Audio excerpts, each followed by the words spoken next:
Alright, hello. Welcome to our Rogue core set discussion. Now, I'm not really great with Rogue, um, so just to kind of preface there. But from what I understand, Rogue is well, I mean, Rogue is either has some kind of slower game plan, or more rarely they will have some kind of like tempo oriented kind of deck.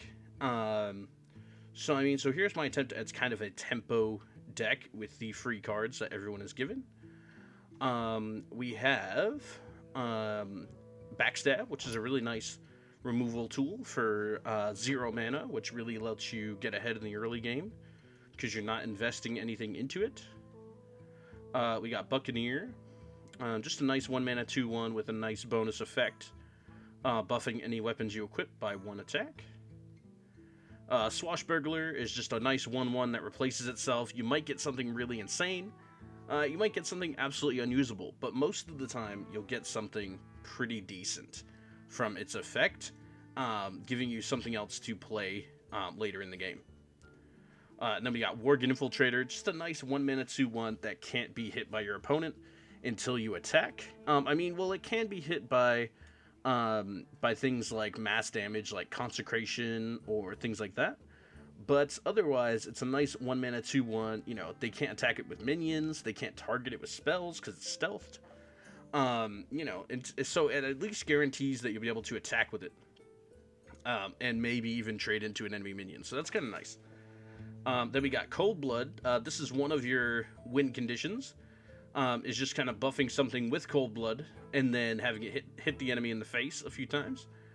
A nice, really simple, straightforward card. You can also use it to trade up into enemy minions.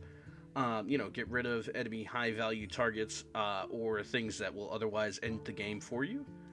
And then we got Fairy Dragon, just a nice 2 mana 3/2 with can't be targeted by spells or hero powers.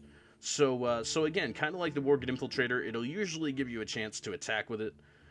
Except even when you attack, the evasion doesn't go away on the Fairy Dragon. So you can attack with it. You can. It's just a nice creature to have, and it's hard for the enemy to take care of it. Then we got Loot Hoarder, just being a nice 2 mana 2/1. And when it dies, it'll give you another card, so it replaces itself. Pretty nice. Then we got Plague Scientist. This has combo, so if you play a card before you play this, then it'll have that bonus effect where it can give a minion poisonous.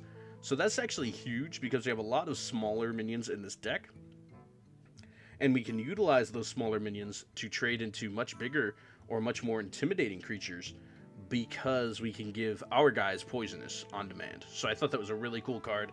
It also comes with a nice body. I mean, a 3 mana, 2 attack, 3 health minion isn't terrible either. So it's kind of nice. You get like a little bit of body, but you mainly get a removal tool for the enemy creatures, and that's amazing to have. Then we have SI7 Agent, again with the combo. If you can trigger the combo, it can kill various weaker minions, or even just push some damage to the enemy face. Um, so that's just kind of nice. Um, and then I mean, outside of that, it's still a 3 mana, 3 attack, 3 health minion, which is still really good.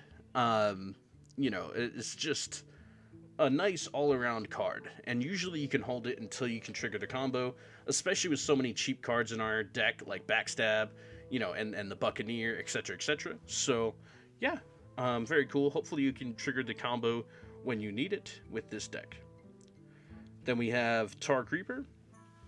Tar Creeper is just a really nice defensive body at 5 health for 3 mana, and it's a taunt.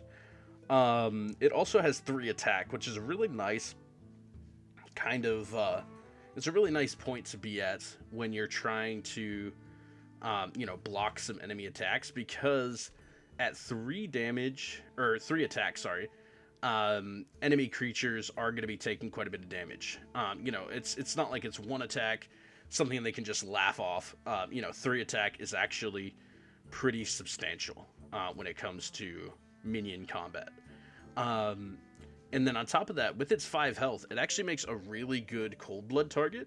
So if you get down the cold blood on it, it actually becomes a 5/5 on your turn, and then it's a 7/5 on the enemy turn. So that is very cool.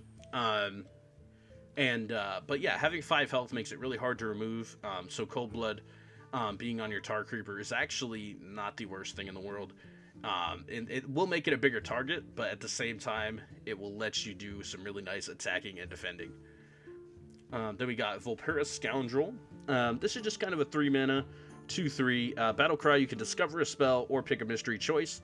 You know, since it's discover a spell, it'll give you 3 options, and most of the time, it will give you something useful. So yeah, and then even if it doesn't give you anything useful, you can pick the 4th option, the mystery choice, and you can still end up getting something useful. So that's why it's in the deck. It's just a nice 3 mana card that replaces itself. Also, the card that it replaces itself with might be the card that you need to win the game. Because, you know, I'm treating all these cards that can, like, summon another card. So, like, Swashbuckler, for example, where you get an additional card.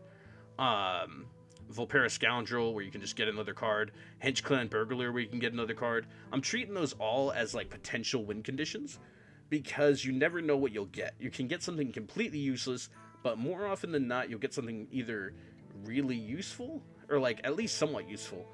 And then, if you don't get something, like, somewhat useful or really bad, you'll get something really good.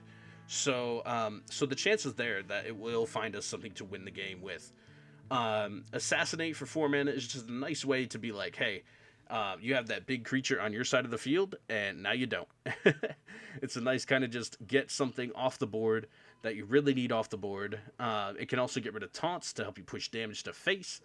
It's just a nice overall card.